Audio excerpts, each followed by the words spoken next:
সুপ্রিয় 2024 সালের এইচএসসি পরীক্ষার্থী বন্ধুরা, আশা করি তোমরা সবাই ভালো আছো, সুস্থ আছো এবং নিরাপদে আছো। তোমাদের সবাইকে নীল একাডেমির পক্ষ থেকে জানাচ্ছি শুভেচ্ছা ও অভিনন্দন।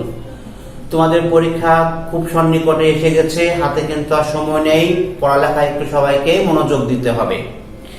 আমি গত ক্লাসে তোমাদের রেয়ামিল নিয়ে আলোচনা করেছিলাম। রেয়ামিলের ডেবিট পাশে, ক্রেডিট পাশে এবং কোনগুলা রেয়ামিলে আসবে না, এই সমস্ত নিয়ে আলোচনা করেছিলাম এবং বলেছিলাম পরবর্তী ক্লাসে আমি তোমাদেরকে কিভাবে একটা রেয়ামিল প্রস্তুত করতে হয় সে সম্পর্কে দেখাবো। তারই ধারাবাহিকতায় আজকে আমরা কিভাবে একটা রেয়ামিল প্রস্তুত করব সেটা আমি তোমাদেরকে দেখাচ্ছি। তাহলে আমি তোমাদের জন্য একটা প্রশ্ন নিয়েছি, সিলেট বোর্ড 2019। এখানে আমাদের পথে আছে যে রেয়ামিলে কোন সমস্ত দফা আসবে না। তাহলে এটা একেবারে ক্লিয়ার, আমরা জানি রেয়ামিলে কোন সমস্ত দফা আসে না। আমি গত ক্লাসে তোমাদের সঙ্গে আলোচনা করেছি, আজকেও একবার আমি বলছি যে প্রা টাকা সবস্তু, মনে রাখতে হবে, প্রা টাকা সবস্তু রেয়ামিলে আসবে না। প্রা টাকা আর সবস্তু,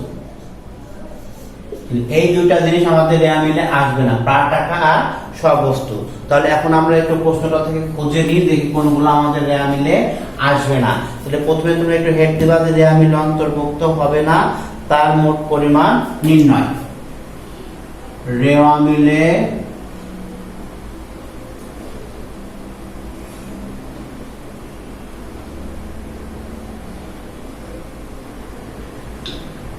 অন্তর্ভুক্ত হবে না তার মোট পরিমাণ নির্ণয়। আমাদের ঘর হবে, ছোট্ট করে একটা ঘর দিচ্ছে এখানে।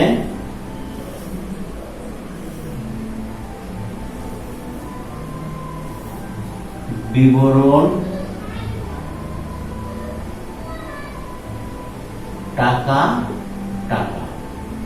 আমাদের প্রশ্নে আছে, দেখো মূলধন ইকবালে চলতি। তাহলে আমরা জানি যে আসবে না কোনগুলা, আমাদের আসবে না হচ্ছে মজুদ পণ্য 31 তারিখে। দুইটা দেখো পাশাপাশি দেওয়া আছে, তাহলে মজুদ পণ্য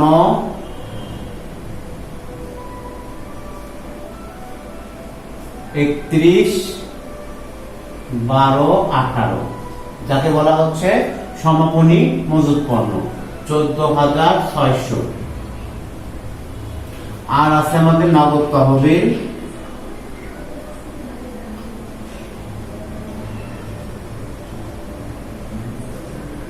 1/1/18, এটা আছে হচ্ছে আমাদের 4,800। তাহলে এখন আমরা যেটা যোগ করেছি 14, 15, 16, 17, 18, 18 আর 6 আর 14, মানে হচ্ছে আমাদের হচ্ছে আসতেছে কত, 19,400 টাকা। এই হচ্ছে আমাদের রেয়ামিল অন্তর্ভুক্ত হবে না তার মোট পরিমাণ নির্ণয়।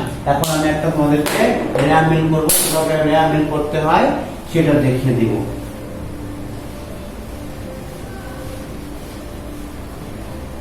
প্রথমে আমাদের রেয়ামিল তৈরি করতে গেলে আমাদের উপর যে শিরোনামটা থাকে সেই শিরোনামটা তোমরা খুব ভালো মতো দিবা। যেমন আমাদের এখানে বলেছে যে কার, মিস্টার ইকবালের, তাহলে শুরুতে লিখে নেব আমরা মিস্টার ইকবালের, মিস্টার ইকবালের রেওয়ামিল।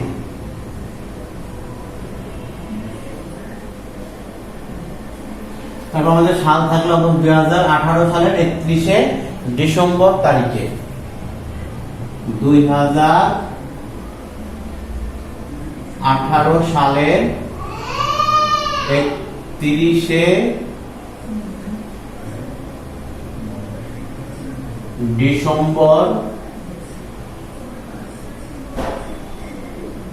এই হচ্ছে আমার হেড হয়ে গেল। এইভাবে আমরা হেড দিয়ে দিব, মিস্টার ইকবালের রেয়ামিল 2018 সালের 31শে ডিসেম্বর তারিখে। রেয়ামিলের ঘর আমরা অলরেডি তোমরা ইতিমধ্যে 9-10 করে এসেছো।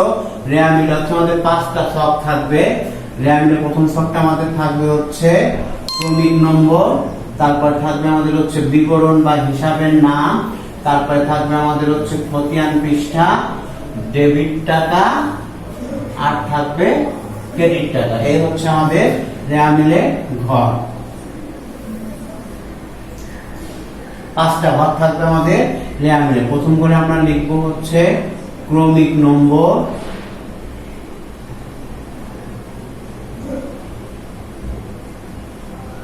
হিসাবের নাম, খতিয়ান পৃষ্ঠা,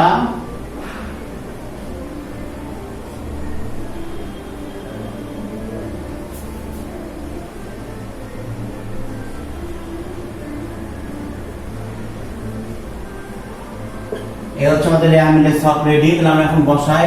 আমার শুরুতে আছে মূলধন, তাহলে মূলধন আমরা জানি রেয়ার মিলে ক্রেডিট পাশে যাবে 40,000 টাকা। তারপর আমার আছে ইকবালের চলতি হিসাব, ইকবালের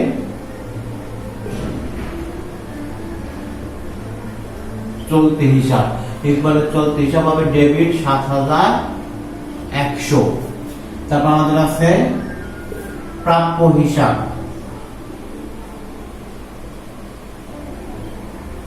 প্রাপ্য হিসাব আছে আমার 32,000।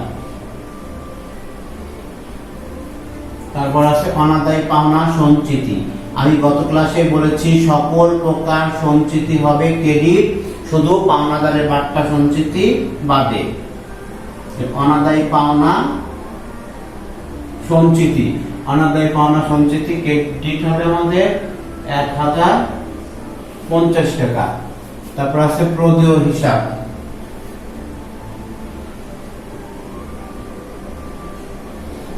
প্রদেয় বা দেয় থাকলে রেয়ার মিলে ক্রেডিটে চলে যাবে 12,500 টাকা। প্রদেয় বা দেয় থাকলে রেয়ার মিলে ক্রেডিট পাশে চলে যাবে। তারপর নগদ তহবিল 31 তারিখে এটা আমাদের আসবে, নগদ তহবিল 31/12/18। নগদ তহবিল 9,150, 9,150। তারপর আছে অনাদায়ী পাওনা, শুধু অনাদায়ী পাওনা আমাদের জন্য খরচ, অনাদায়ী পাওনা এটা আমাদের এই জন্য হবে ডেবিট। অনাদায়ী পাওনা 1,900। Bank overdraft, bank overdraft, bank overdraft বা ব্যাংক জমাতিরিক্ত একই জিনিস, এটা আমাদের হবে ক্রেডিট। তারপরে মজুদ পণ্য 31 তারিখ আসবে না, নগদ তহবিল 1 তারিখ আসবে না। শিক্ষানবিশ সেলামি, শিক্ষানবিশ সেলামি, শিক্ষানবিশ সেলামি আমাদের হচ্ছে আয়, এটা যাবে রেয়ার মিলের ক্রেডিট পাশে 800 টাকা। শিক্ষানবিশ সেলামি হচ্ছে আমাদের আয়। তারপর আমার আছে ক্রয়, ক্রয় হচ্ছে আমাদের ব্যয়, ডেবিট পাশে আসবে 1,05,000 টাকা। তারপর আছে আমাদের বিক্রয়, বিক্রয় হচ্ছে আমার আয়, ক্রেডিট পাশে যাবে 1,20,000। মজুদ পণ্য 1 তারিখের আছে, প্রারম্ভিক মজুদ পণ্য যেটাকে বলা হয়,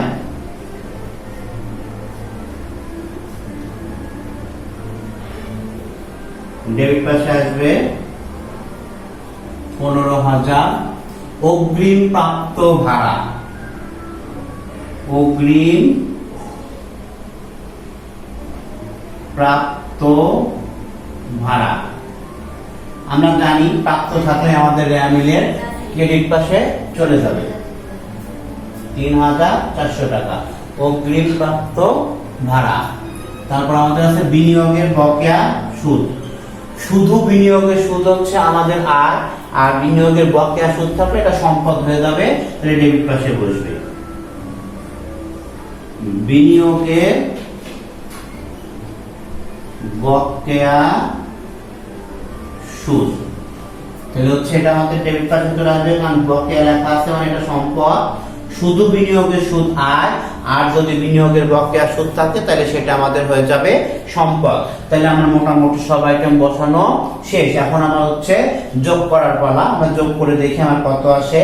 1,20, 40, 60, 3, 63, 12, 65, 75, 76, 8, 5, 13, 77, তাহলে 1,80,150।